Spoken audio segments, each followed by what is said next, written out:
Les aventuriers d'HubSpot by 1 minute 30 avec Gabriel Dabichouebel. Bonjour à tous, ravi de vous accueillir dans un nouveau des aventuriers d'HubSpot, le podcast qui vous amène dans un voyage passionnant à la découverte du monde du CRM. Je suis Gabriel Dabichouebel, votre guide pour cette aventure et fondateur d'1 minute 30, partenaire HubSpot des entreprises ambitieuses.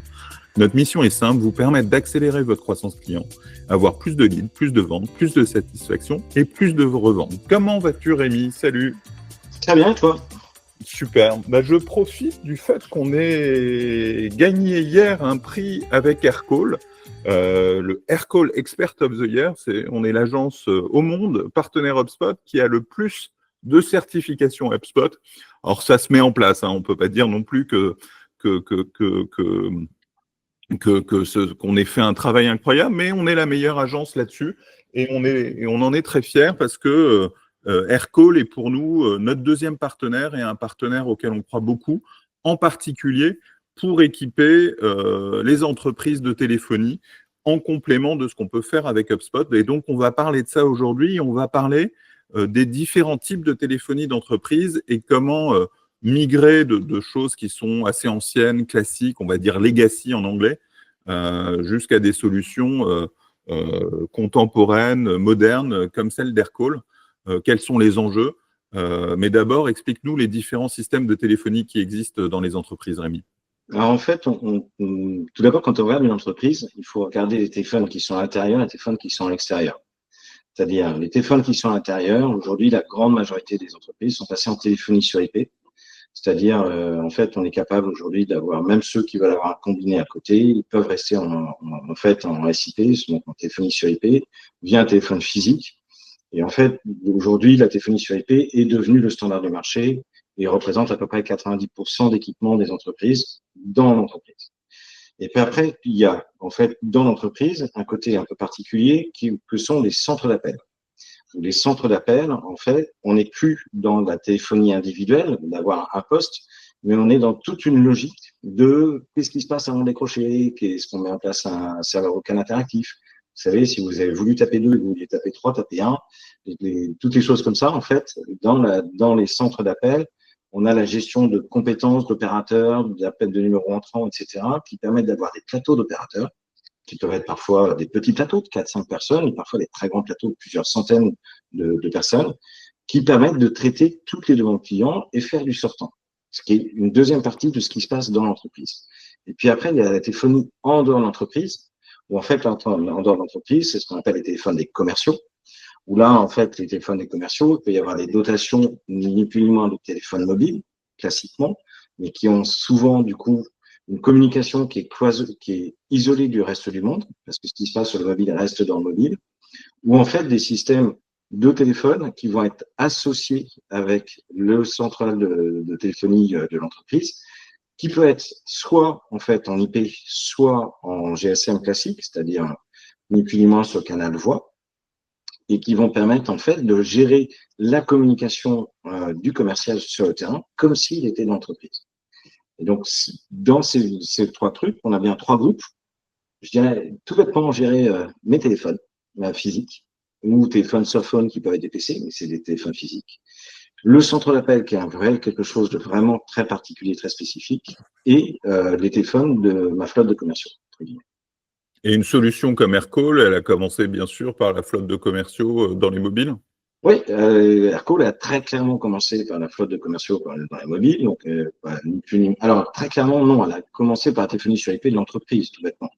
Avec des softphones et avec une alternative pour pouvoir, sans quitter son poste, passer des coups de fil tranquillement de son PC, etc., et de gérer assez naturellement les problématiques classiques. Mais les alternatives je pense à Ringover ou d'autres, sont parties sur ce terrain-là aussi. Et bien entendu, l'extension a été très rapidement d'avoir une application mobile, c'est-à-dire être en téléphonie sur IP, et je dis bien en téléphonie sur IP, dans le téléphone du commercial terrain. Donc, ce qui veut dire que une des contraintes, c'est qu'effectivement, il faut que tu sois dans une zone de couverture 4G ou 3G pour pouvoir avoir suffisamment de bandes passantes pour pouvoir passer ton coup de fil par Aircall depuis ton mobile. Pour autant, tu ne consommes pas ton forfait mobile, tu consommes ton forfait data. Et donc, pour bien comprendre, tu dis que tes solutions comme Aircall, Ringover, etc., plus modernes, ont commencé aussi par la téléphonie IP de l'entreprise avec des softphones ou sur le PC. En quoi ces solutions sont différentes des solutions legacy qui sont aussi en voie sur IP? C'est le fait qu'il n'y ait pas de grosses infrastructures comme des PBX, ce genre de choses, ou c'est la différence? La grosse différence, c'est le passage dans le cloud. En fait, il y a eu énormément, toute une vague de téléphonie sur IP d'entreprise qui était basée sur des IP Centrex et donc sur des solutions qui étaient globalement pas complètement dans le cloud. Je pense notamment à des opérateurs comme OVH, la téléphonie sur OVH au début. Tu étais obligé de prendre un téléphone type Link ou autre et d'avoir ton téléphone qui était provisionné avec OVH, même dans le cloud, mais tu étais obligé d'avoir un téléphone physique et tu n'étais pas complètement dans la logique de l'agilité que l'on a aujourd'hui dans la téléphonie d'entreprise avec des solutions comme AirCall. AirCall, c'est simple à déployer, ça te permet d'équiper tes clients, tes commerciaux. Ça permet d'avoir un autre numéro de téléphone sur ton téléphone. Donc, ça permet un certain nombre de fonctions qui sont très faciles et très agiles. Tu as beaucoup moins d'inertie et tu as beaucoup moins de complexité de gestion.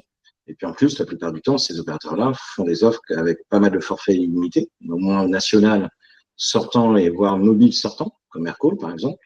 Ce qui fait que toute la problématique de tracer qui a appelé qui, etc., au bout d'un moment, on n'a plus à en faire.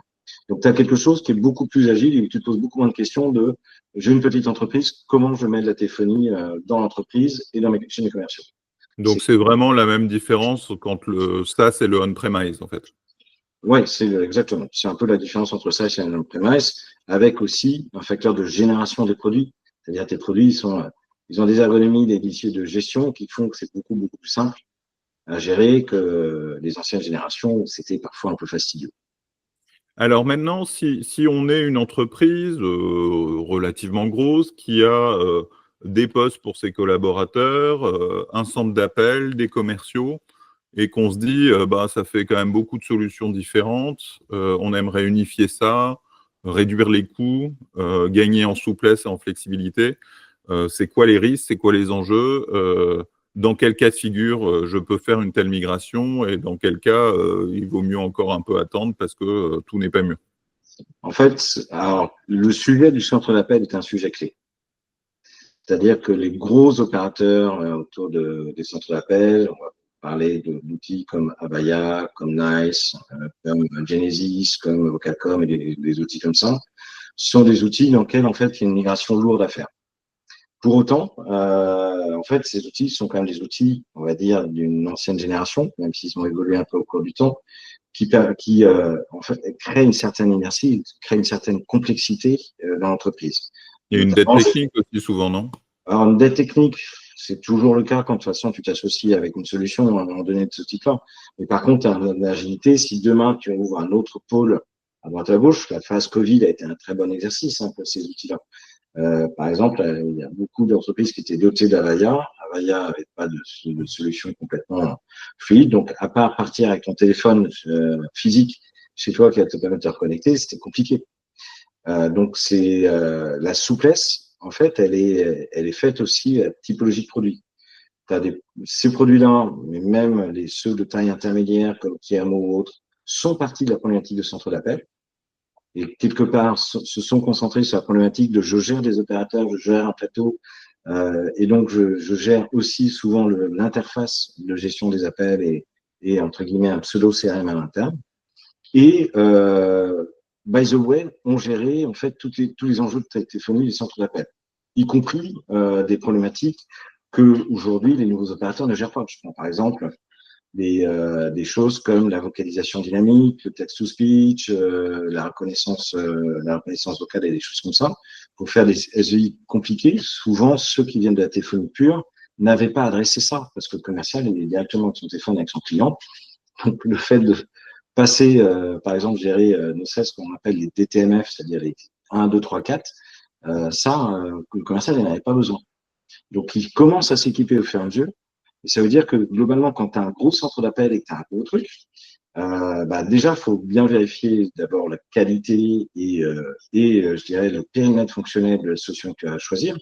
Et aujourd'hui, en fait, AirCall devient un candidat sérieux pour des centres d'appel de taille intermédiaire, on va dire, jusqu'à 30-40 opérateurs sans trop de problèmes. Donc, vérifier la compatibilité et puis surtout vérifier la qualité d'écoute. Parce que quoi qu'on dise et quoi qu'on fasse, de toute façon, ça n'est pas quelque chose qui se fait comme ça en 2 secondes. C'est quelque chose qui se fait avec un test, avec une configuration réseau qui va bien, etc. Donc c'est une migration qui est lourde. Faut pas se mentir, ça se fait pas en 2 clics et ça se fait pas. Tu changes d'interface, tu changes d'usage, tu changes d'ergonomie sur ton plateau d'opérateur et pour autant, tes clients, ils n'arrêtent pas de t'appeler, ils vont pas faire une pause et tu vas pas leur dire, le centre d'appel est fermé du 7 juillet au 14 août pour tout problème, débrouillez-vous. Ça marche pas. Non, ça marche pas. Ça marchera pas. Donc c'est aussi cette logique-là où en fait, c'est un vrai projet. C'est un vrai projet qui doit être bien accompagné et pour autant qui te permet quand même d'avoir des sensibles réductions de coûts sur des plateaux de taille intermédiaire, mais vraiment sensibles, et qui te permet en plus d'avoir plus d'agilité derrière, c'est-à-dire être capable de dire j'ai 3 opérateurs de plus, j'ai 5 opérateurs de moins, j'ai des opérateurs qui sont maintenant plus à Paris, mais ils sont à Grenoble. Cette agilité-là, Ou à domicile. est beaucoup plus, elle est immédiate dans ces outils-là, là où ça l'est moins dans des gros centres, même avec des outils comme Coeris ou autres. Et donc, moi, ce que j'entends, c'est que j'ai tous mes collaborateurs, j'ai pas de centre d'appel, j'ai tous mes collaborateurs équipés avec un système de téléphonie un peu ancien. Je gère pas très bien, d'ailleurs, le fait qu'ils font un peu du télétravail aujourd'hui et tout. J'ai la capacité, là, facilement, de remplacer mes téléphones sur le bureau par de la téléphonie nouvelle génération avec un acteur comme Aircall. En plus, les gens qui font du télétravail auront toujours leur numéro chez eux. Ce sera hyper facile, beaucoup plus souple, etc. Là, il n'y a pas de question à se poser. Et il n'y a pas de question à se poser. Et en plus, tu bénéficies aussi des évolutions. C'est-à-dire qu'aujourd'hui, par exemple, Aircall a beaucoup progressé sur l'IA, l'analyse IA. En fait, tu vas pouvoir en bénéficier aussi. Tu vas pouvoir bénéficier de la transcription très rapidement. Tu vas pouvoir bénéficier complètement de l'analyse des résumés, etc., de tes données de discussion, qui est quand même un feature qui est juste, on va dire, basique, mais qui suit en fait le trend et qui suit le trend de ces produits-là, là où les produits legacy ont forcément l'inertie plus grosse. Donc ça, c'est no-brainer, c'est le moment où il faut bouger. Il faut y aller. Je suis une entreprise classique avec beaucoup de téléphones, mais j'ai en plus un gros centre d'appel. Là, tu dis, c'est pas encore le moment, quoi. Si, je dis c'est le moment, en fait. Si j'ai un très gros centre d'appel, aujourd'hui, les produits qui viennent de la téléphonie pure, mais pas des centres d'appel, sont pas encore complètement matures. Donc, j'ai un plateau de 600 opérateurs. Aujourd'hui, il faut attendre encore un peu. Donc, je garde le plateau, mais les téléphones de bureau, je les change de la même façon que si j'avais pas de centre d'appel. Ouais, ça, c'est un autre sujet, mais globalement, il faut bien réfléchir avant d'agir sur ces cas-là. Quand tu as des plateaux de taille intermédiaire de 4 à 40, on va dire, là, tu sais que 80% des cas d'usage que tu as sont déjà, ou 95% des cas d'usage, peuvent être déjà gérés par des outils comme Aircall. Et donc là, du coup, tu dis, mais pourquoi attendre? En plus, la structure de coût est bien meilleure, elle est plus intéressante. Et tu as en plus le trafic sortant qui est intégré la plupart du temps dans les offres. Donc, tu n'as plus aucune raison d'attendre. Tu t'offres une agilité que tu n'as pas sur les acteurs classiques du marché. Et tu peux nous parler de migration qu'on a réalisée pour nos clients sur ce type de configuration?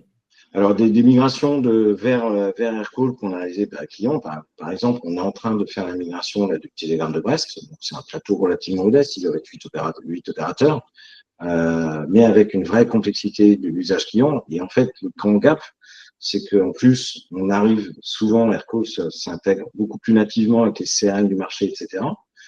En espèce HubSpot, pour ne pas le nommer. Mais ce qui veut dire qu'en fait, du jour au lendemain, les opérateurs, ils ont 3 ou 4 écrans par parallèle, ou 3 ou 4 fenêtres ouvertes en permanence, ils n'en ont plus qu'une. Parce que tu te retrouves avec non plus l'outil de téléphonie qui devient un pseudo-CRM et ton CRM qui alimente et qui dialogue avec l'outil de téléphonie, ce que tu as dans les architectures classiques, voire qui ne dialogue pas et la multi-saisie, la multi-retrouver contact, etc. Tu as quelque chose de complètement intégré où ta data elle passe de l'un à l'autre de manière native. Et donc, en termes d'efficacité, de temps de décrocher, donc remontée de fiches, de décrocher, qui est un must-have je rappelle qu'une qualification de fiche, retrouver un client, ça prend entre 30 et 40 secondes. Hein. Donc, quand on a une durée moyenne d'appel de 4 minutes 30, c'est 11% du temps d'appel. C'est énorme. Donc, avoir cet outil de remontée de fiches automatique, c'est pas de double saisie. Et ensuite, souvent, des outils qui sont plus ad hoc dans le CRM pour pouvoir gérer les problématiques des clients que les outils de téléphonie classiques où souvent on a des intégrations complexes et c'est pas toujours complètement fluide. Bah, tu gagnes concrètement facilement 20% du temps d'appel opérateur. Donc, ça veut dire que tu satisfais plus tes clients. Et en plus, tu as un plateau qui est plus efficient et qui va pouvoir utiliser ces temps quand ils sont pas sur appel pour faire du sortant. Donc, et donc, il n'y a pas de question à se poser. Par contre, quand tu es dans un gros plateau et que tu as, par exemple, un Genesis et que tu as plein de fonctionnalités complexes parce que, notamment, tu repasses en saisie des TMF, c'est-à-dire 1, 2, 3, 4, quand tu saisis le CRC de ta carte bleue, quand tu des cas d'usage comme ça, c'est évident qu'aujourd'hui, il faut attendre encore un peu. Il faut attendre. La techno n'est pas mûre et la couverture fonctionnelle n'est pas complète. Ça viendra, mais il y a un vrai enjeu en fait sur le marché d'un truc qui était ultra segmenté où tu avais des solutions de type de taille intermédiaire. Je pense à des Kiamo, des gens comme ça, par exemple des centres d'appel. Des solutions qui étaient pour les gros. Je pense notamment à Vocalcom ou même Genesis ou des choses comme ça. Et puis, ceux qui étaient en téléphonie classique, tout bête, non organisés. Et bien là, tu t'aperçois que c'est en train de se décloisonner au fur et à mesure et que là où certains se posaient pas la question de quel gamme de produits je pouvais aller chercher, aujourd'hui, il est temps de se poser la question. Au moins, les deux derniers sont décloisonnés. Puis progressivement, il est fort probable que le troisième se décloisonne aussi, ce qui va être vraiment un vrai challenge ou un vrai renouveau sur les acteurs du marché de ce type-là. Voilà, si vous avez bien compris et suivi ce podcast, vous aurez compris que si vous avez des questions à vous poser sur la téléphonie, il faut nous contacter pour en discuter. Il faut nous appeler par téléphone. Voilà, il faut nous appeler par téléphone pour bien comprendre les enjeux. Tu veux ajouter quelque chose, Rémi ? Non. En fait, la téléphonie est souvent considérée comme un poste de coût. Et en fait, malheureusement, il n'y a pas le choix. Tu l'as, tu es obligé de l'avoir, tu as des opérateurs, parfois tu l'autre source.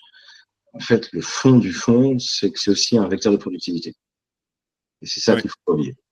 Et des solutions comme Aircall rendent cette productivité, et surtout avec l'arrivée de l'IA, hyper intéressante. Ouais. Voilà, cet épisode des aventuriers d'HubSpot est terminé. J'espère que vous avez beaucoup appris. Si, comme nous, vous pensez que le CRM est une aventure et qu'il faut être bien accompagné, contactez-moi chez 1 minute 30. Mais avant de partir, n'oubliez pas que l'expérience est meilleure lorsqu'elle est partagée.